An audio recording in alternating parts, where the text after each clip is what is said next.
In the Shadow of the Valley by Maggot Mosh Pit. Chapter 16. The streets of the capital were bustling with activity. Neither Bronze or Kethresh had seen anything like it. The buildings did not rise as high or look as impressive as Marten's vision from a day or so ago, but they were similar. Vibrantly dressed felines walked the streets, laughing and carrying on.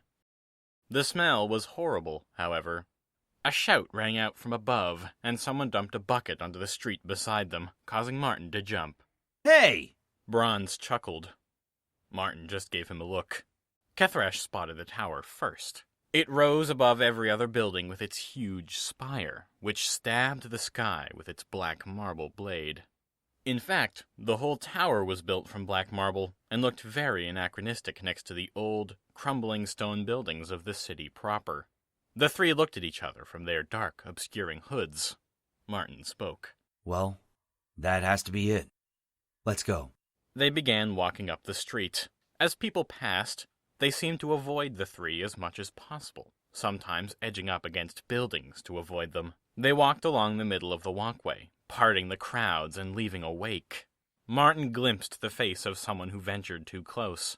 They looked terrified. Marten couldn't comprehend why. Suddenly, he crashed headfirst into someone. Ow! Hey, watch where you're... Marten hid his face. Sorry about that. I can't see very well. No, I wasn't watching. I should have been looking. Please, don't. Although Marten couldn't see the face of the person he had run into, his expression was beginning to turn from fear to confusion. Did you... Ugh! Kethresh darted forward and punched the feline in the stomach, hard. She spoke in a pretty good male feline voice. Next time you put your fat face in our way, we'll break it! The feline coughed. Yes, sir. He hobbled off. Kethresh returned to her normal voice and hissed at Marten. He told us to be angry, not apologetic. Sorry. Not sorry. Why do we have to be aggressive anyway? Clearly it's part of their religion. Bronze tugged Kethresh's robe. Guys, we look weird just standing here not doing anything. All right, let's go. They continued on their way. Marten whispered. The guy seemed more off-put by the fact that I was nice more than when you socked him in the gut. That's weird. I guess they're all a bit masochistic or something. I don't know, just put a cork in it, okay? You'll blow our cover. He mumbled something Kethresh couldn't hear. Arbalest didn't need a disguise. He knew the city well enough to get around without hindrance from the police or anyone. He stalked the alleyways, climbed over buildings, and kept to the shadows, heading to the Western District. This was where most of the more wealthy people lived, and when the canines were driven out, it remained that way for the felines. Along a particularly extravagant lane, Arbalest stopped in front of one of the largest houses. It sparked something in him. He had eaten dinner here not 2 weeks prior. He quickly darted into the house's side alley and climbed the window lattices up to the 3rd floor. He pushed the window, and it opened inward slowly. Careful not to make a sound, he stepped into the room. It was a small bedroom, with silken sheets on the 4-poster bed, brightly painted furniture, and a massive, perfectly clear mirror. The room was immaculate and perfectly still. Even the dust floating around seemed to be frozen in time, as it was illuminated by the sunlight streaming into the room. Arbalest had no time to contemplate the room's serenity, so without much hesitation he crossed to one of the dressers. Pulling out a side drawer used for jewelry, he began rummaging around inside. It's logical that his family would keep his things here after he died, he thought to himself.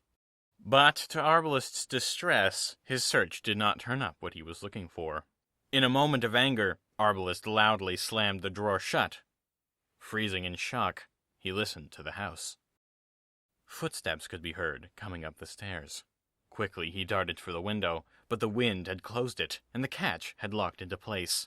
Before Arbalest could figure out how it opened, the door swung ajar, and a tall woman entered the room. I'm armed. Oh, Arbalest? Is that you? Arbalest continued to work on the window. I was never here, Burke. Tears began to fall down Burke's face as she dropped the knife she had been clutching. Why? Arbalest got the window open. Why what? Why did you kill my son? Arbalest had one leg out the window. I didn't. He slipped out and was away. Burke ran to the window and shouted after him. I saw you there. His blood was on your paws. How could you do such a thing to your best friend? Arbalest arrived on the ground. He killed himself, Burke. He darted away under parting shouts from Burke. What the hell are you talking about? There's no sense in lying to me. I saw what you did. Come back here. Burke's voice broke into sobs as people from the streets entered the alleyway to find out what the commotion was. Arbalest was gone before anyone got there, however. Halen opened the door to his house. It was quiet, and for a moment he was scared the felines had discovered he was harboring fugitives. But he spotted Tojenka and Harimau silently sitting in the living room, munching on some vegetable soup. He nodded to them and went into the kitchen. Harimau, please, see how Rita's doing. Harimau stood up and left the room. Tojenka dear, give me a paw here, please. Together they packed a portion of their small food reserves into a couple of sacks. Tojenka had a worried look about her. Do you think they'll get out all right? They're warriors. They'll do fine. She tied off the sack. Oh, I do hope so. Maybe they'll be back here someday, with an army. Maybe. Harimau stepped into the bedroom and noticed that Rita was already awake. How are you feeling? Shitty. He sat next to her. Listen, Rita. I know you really want to go back for Cole. There's something We're you not should... going back, Harimau. Don't worry. Oh, all right. Rita sat up slowly. My father can take care of himself. We should head for the capital, like you said. Harimau sat for a moment in silence before speaking after a spell. Yes, he can. Rita stood, wobbled slightly, and pulled the blanket tighter around herself. Where are my clothes? I can't travel in just this blanket. Harimau nodded and stood to leave. Cole would be proud. Soon, everything was ready. Harimau shouldered both packs of food and made sure his sword was secure in his belt. Rita had on her white cloak she was wearing when she was knocked out, though now washed. It was long and obscured most of her features. Harimau was less discreet. Though opting to leave behind his armored leggings and one glove, he had no cloak, only a thick shirt and pants that were originally meant to serve as padding for the heavy armor he wore. He kept his boots and one heavy armor-plated glove, however. Halen tried to provide him with something warmer to wear, but Harimau refused. I'll be fine. Still, Tojenka packed an extra cloak and blankets with the food, without Harimau noticing. Rita glanced out the door into the streets. It's clear. We have a shot up that side of the valley. From there we can circle around and head for the capital. Harimau opened the door, and together they stepped out. You're the boss. Rita turned, wincing slightly, and waved to the two foxes waiting just inside the house. Thank you for your hospitality. We'll be back someday. Hopefully soon. You're very welcome. Please, do hurry back. With that, the two swiftly ascended the side of the valley. Marten, Kethresh, and Bronn stood on the opposite side of the street to the massively tall tower, wondering what to do. Marten tapped his foot, paw on the hilt of his sword. We can't just walk up and say, hey, we need to get in there. We need a story. It would be nice to know what our job is. Kethresh shrugged. I have an idea. She walked towards the front door, guarded by a single, bored-looking feline. Marten and Bronn scurried to keep up, all three arriving at the front doors. The guards stammered as she spoke. To what do I owe the honors, sirs? Kethresh once again put on her male feline voice. We want a tour. There was a long silence. Tour? The feline blinked hard, then smiled nervously. All right. I'm sure you'll find nothing out of order. She opened the door and hissed inside. Hey! Another guard peeked out, saw the gray cloaks and low hoods, and darted back inside. The first guard sighed. Go on through. Kethresh pushed past the guard and into the building. Bronze and Marten did the same. The interior of the building wasn't as spectacular as the outside, but it was still impressive. They were in a hallway, with a high arched ceiling and sconces very close to the ceiling. The guard on the inside coughed nervously. Well, what would you like to see first? Marten decided he wanted to try his hand at being a feline. Show us something impressive. He didn't know if that was exactly the perfect thing to say, but it sounded right at least. The guard bowed and walked down the hall. Right this way. They were led down several flights of stairs into the tower's bowels. The heat increased until it was sweltering. Eventually, the winding corridors gave way to a truly impressive sight. A massive forge was laid out below the three as they stood on the top of a staircase. It ran along the wall down into the forge, where heavily clothed felines toiled. The guard proudly stood next to them as they looked on in awe. This is the main forge room. We make a huge quantity of weapons here, and, of course, they're all of the highest quality. Bronze pointed to a massive mold being prepared in the forge's center. What in La Roge's name is that? The guard scratched his chin. I don't know. Probably something Pill's cooked up. He's a genius. All three jumped at the name. Kethresh grabbed the guard. Take us to Pill! Now! The guard gulped. Right away. Of course. Back up they went, through the halls, up flights of stairs, and through many doors. Back up they went, through the halls, up flights of stairs, and through many doors. After a particularly long spiral staircase, they came to a stuffy and silent floor of the tower. Bronze panted shamelessly. Too many stairs. The guard didn't dare comment, but he did glance Bronze's way suspiciously. After a short walk down the hall, they arrived at a wooden door. Right through here. He might be working, though I'm sure he'll see you. As they stepped through the door, there was a flurry of papers as a large stack was hurled at the door. I said I shouldn't be disturbed! The guard stepped out of range as the half-destroyed goblet was also hurled. Sir, there are some brothers of the church here to see you. What? Come in, come in! The guard stepped forward and was hit with a bit of kindling. Not you! Them! The guard bowed. Of course. Pill tapped his paw as they entered, and the guard, glad to be out of the company of the three, left in a hurry. Bronze closed the door behind him as Pill spoke. What is it you want? I know I haven't been to church lately, and I really want to, but... We're not actually brothers of the church, Pill. Bronze lifted his hood and revealed his face. What the... Kethresh and Marten followed suit. Pill grabbed his head. How in the hell? You're not even felines! How could you possibly have gotten a hold of them robes? Bronze looked at his robes. The plain gray fabric looked common enough. It's just a gray cloak. Pill waved his arms. Those robes are kept in the highest security deep in the vaults of the church. No one but sworn-in brothers can wear them. Kethresh began to shed the robes in question. It's just a... Pill cut her off loudly. No! If anyone finds out who you really are, you'll get caught.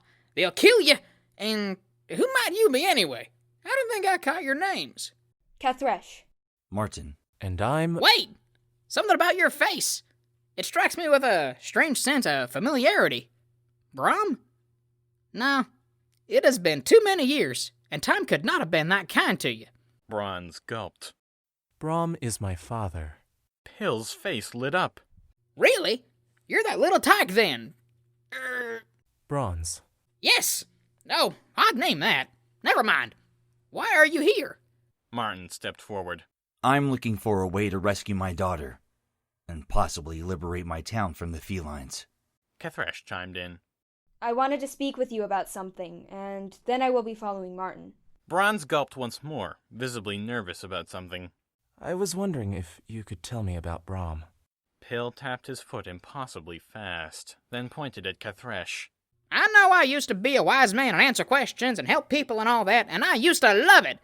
But as you can see, I'm stuck here right now, and I can't leave. If you help me escape with my Drafrasa's dagger, I'll answer any questions and help the best I can. Marten nodded. All right. We'll help. What is this Drafrasa's dagger, by the way? Is it heavy? Oh, it only weighs about 3,000 pounds. More if you count all the shot I ordered. I just need to get it out of here before the felines use it against the canines. 3,000 pounds? What the hell is this thing? It's a giant metal tube that shoots fire! Bronze sat down. Kethresh shook her head. I heard you were a little eccentric, but this is crazy. Pill grabbed her arms with a surprisingly tight grip. It's true! Look! Pill dragged out another copy of the blueprint for Drafrace's dagger. All you do is load the projectile here, light the explosive powder, and propel the ball at incredible speed. The three inspected the drawing. Marten couldn't make much sense of it. Explosive powder. There isn't such a thing. Pill ran to a table and uncovered the lid of a tray full of black powder. Without thinking about how much was in the tray, as well as being fed up with people doubting his genius, he grabbed some sparking rocks and struck them near the tray. With yet another mighty roar, the table exploded, sending Pill flying back into Kethresh. The smoke cleared among fluttering half-burned papers to a completely destroyed table. Marten gawked in awe as Pill stood up, coughing. There, you see? Now get your robes on. Someone will be by about that noise any second now. Kethresh redonned her robes as Marten and Bronze put their hoods back up. Pill wiped soot from his shirt as he explained. I came up with the idea when someone showed me their blow dart weapon. I thought if I scaled it up, it would become a pivotal weapon for any war. Of course, I wasn't really thinking about who might use it or how effective it might be until I built a handheld prototype. I have one lying around somewhere here. I left the other one back at the house. Pill began searching the room as a soldier entered. Pill, is everything all right? Yes, just showing these brothers my explosive powder. Get out! Yes, sir. The soldier left. Marten tapped his chin, remembering something. Arbalest took something from your house that looks similar to that drawing. Only it fit in the paw. Pill tossed something aside. Yes, probably. Wait, who? Oh, another traveling companion of ours. He had business in town. Pill pulled out another rod of metal embedded in a piece of wood, with the same contraption on it as the one Arbalest had found. I told them to make some shot for this too. In theory, it's a fully functional projectile weapon. But enough talk of that. We need to figure out a way to get Drafrace's dagger out of the city. Kethresh looked at the blueprint once more. Well, at least you had the foresight to put wheels on the carriage. Though we can't just roll it out of the city and through the woods. That would be idiocy. Pill looked out the window. Yes, well... Oh, shit! You need to leave now! What is it? That panther is back. He'll probably see through your disguise in an instant. Listen, come back tomorrow and speak to me. I will think about this problem in the meantime. Bronze and Kethresh headed for the door, while Marten hung back for a moment. One question. Why Drafrace's dagger? She's the god of fire, right? Seemed culturally appropriate, given the weapon's intended target. But there's no time for that. Fly! He slammed the door on them and went about trying to fix the table. Marten, Kethresh, and Bronze moved quickly down the stairs and took the shortest route out of the tower. They passed the panther in the hall, who bowed respectfully but did not bother them. As they passed the guard at the door, she also bowed. I hope you enjoyed your tour. We'll be back tomorrow. Of course, sir. As soon as they were out of earshot, Marten spoke up. Did you see that? It was as if Drafrace herself was conjuring spells in that room. Kethresh chuckled. It's science, Marten, not sorcery. I know. Bronze did not seem so impressed. Such a substance seems too unstable to be a viable weapon. And the weapon itself weighs thousands of pounds. Well, I was impressed. Arbalest spent most of the remainder of the day trying to make his way to the other side of town, where the city's main police station was. Any evidence from a crime would be stored there, and later, most likely stolen by the police officers if the evidence wasn't useful to the case. Thanks to his break and entry, word was out. Arbalest the murderer was back in town. He grumbled to himself. What a bunch of fools. Why would I kill my best friend? What would I do that? He shook his head. No, focus, Arbalest. Gotta find that amulet. Honor his memory by cherishing it. Yeah. He slipped silently through a side alley, hearing the shouts from the police combing the city for him. As he got further from the western district, the patrols got thinner, and eventually he stopped encountering them altogether. He took a more direct route, through the streets. He did a good job of looking like a slave on an errand, and evaded any suspicion that way. Soon he was behind the station, on a roof across from it. There were always a few armed officers taking breaks outside the station, so he needed to be clever about getting inside. He returned to street level and walked sheepishly up to the station doors. He was stopped before he made it to the door. Hey, you can't go in there! Arbalest looked at his feet. Sorry, sir, but my master bid me speak to the chief. Oh, who's your master? Burke, sir. The man smiled. Ah, I see. Such a shame what happened. We're on alert right now as it happens. Seems the killer is about again. How he escaped the prison cart is beyond me. And why he would come back is even further beyond me. Anyway, what is it you want again? Entrance, sir? Oh, right. What seems to be the trouble? You can tell me, and I'll tell the chief. Burke told me to only see the chief. Fine, go in. Someone will show you to the chief. Arbalest bowed several times and scurried inside. He quickly took stock of the inside of the police station. There was a long table in the middle of the main room, with random things from different cases strewn across it. Weapons lined the walls, and wails from the drunk tank could be heard down the hall.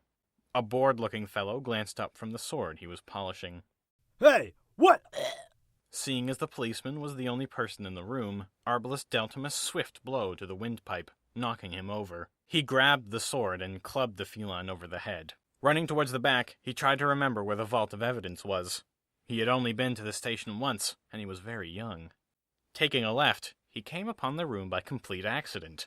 2 unarmed felines sat inside, chatting animatedly. One looked up. No one make a sound or I'll gut you. I'm looking for a small reddish-pink amulet. It has a spiral design on it. The other gulped. I think I saw something like that here, but I don't know. Search for it then. Go! The 2 felines stood and began to search the drawers of the vault for the amulet. Arbalest watched them carefully, and he noticed that one had stopped.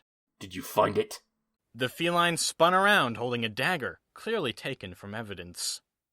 Arbalest easily parried the feline's thrust and embedded his blade deep in the man's stomach. He went down with a gurgle. Arbalest turned to the other man. Keep looking.